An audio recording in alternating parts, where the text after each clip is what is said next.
What's up, everybody? My name is Scott Paddock, and today I'm going to show you some of the unwritten rules of jazz articulation.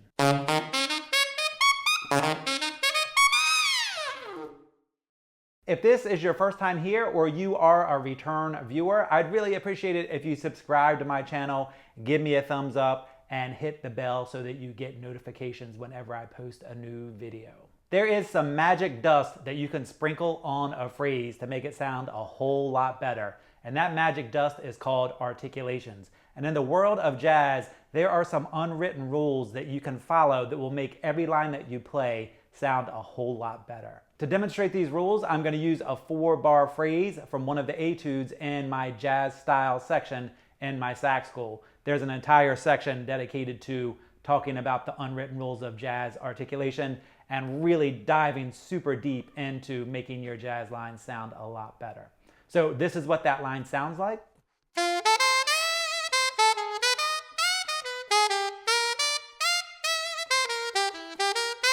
And if I don't use any of the unwritten rules for jazz articulation, this is what the same line would sound like.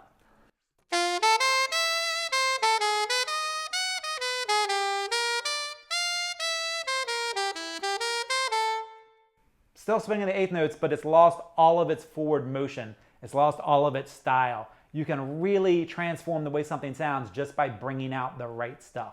So let's dive into this phrase and talk about how to make it sound a lot better. The first thing we're going to do is follow the musical line with our dynamics. So when the notes go up, get a little bit louder, and when the notes go down, get a little bit softer.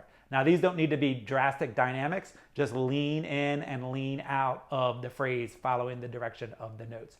Now with the articulations, the first thing that we're going to do is on the end of 2, we have that long note. So we have the eighth note tied to a quarter note. Whenever you have a long note, which we're going to consider a quarter note or longer, off the beat, you want to accent that note. Take a listen. That's going to be your goal note. If you don't bring that note out, it's still going to sound okay, but when you accent that note, it's going to have a lot more life. From there, in the second measure on beat 1, we have an F natural. That note is a direction change note. So the notes before it are going down and the notes after it are going up. So when you have a direction change note, you want to bring out a note. Oftentimes it's going to be the actual direction change note. Sometimes it might be the note before it. Sometimes it might be the note after it. But in this case, we're going to bring out the direction change note. So whenever you change direction, you want to bring something out. You hear that? If I don't bring that F out, it loses its forward motion. Now, the next thing that we're going to do is on beat 2, we have a quarter note. And when you have a quarter note on the beat, you want to dop it. Dop. Marcato is the actual name for that articulation, but I call it a dop because that's what it sounds like. Take a listen to the first 2 measures.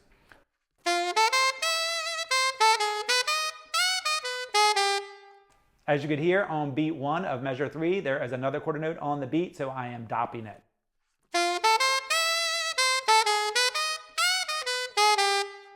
Listen to what happens if I don't bring those notes out.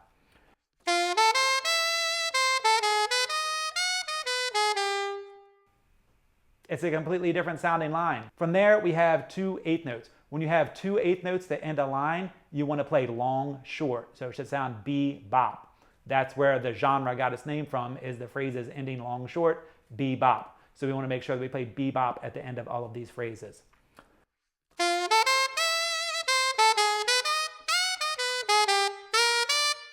Bebop. Then later in measure 3, we have 2 quarter notes on the end of the beat. One of them is 2 eighth notes tied together, which equals a quarter note.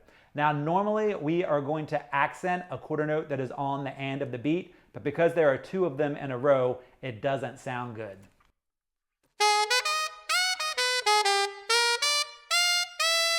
It just kind of stops the phrase. So for this one, we're going to dop the first one and accent the second one. So when you have longer notes, you're usually not going to use the same type of articulation 2 times in a row. So we're going to dop this first one and accent the second one.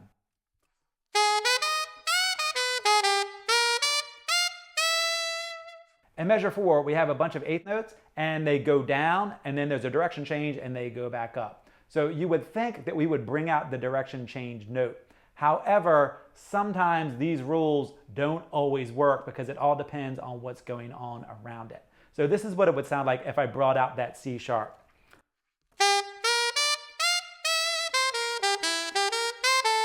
When I do that, there's too many notes being brought out. There's too much stuff that is sounding too important. So it sounds kind of clunky.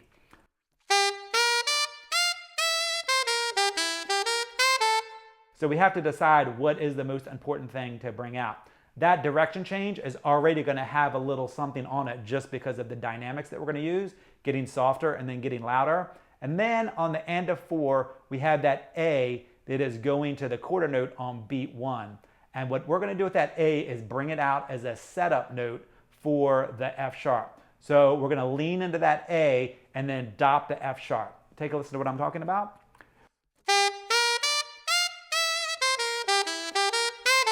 When I do that, it lets the line breathe enough, but there's still a lot of articulation that gives it direction. Take a listen from the very beginning.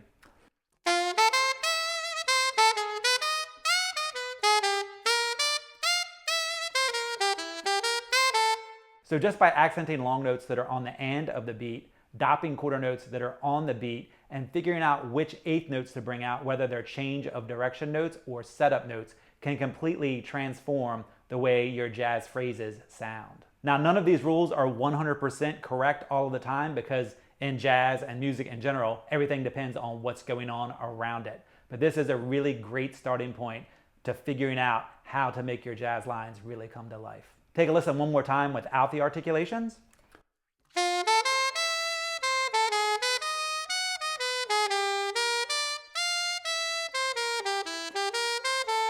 And now with the unwritten rules of jazz articulation.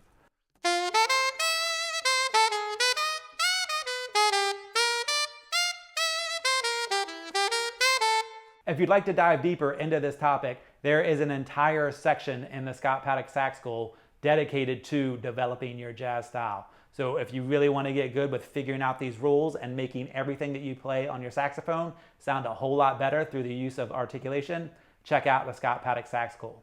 Thanks for taking the time to check out this video. If you enjoyed it, please give me a thumbs up and subscribe to the channel. Thanks a lot.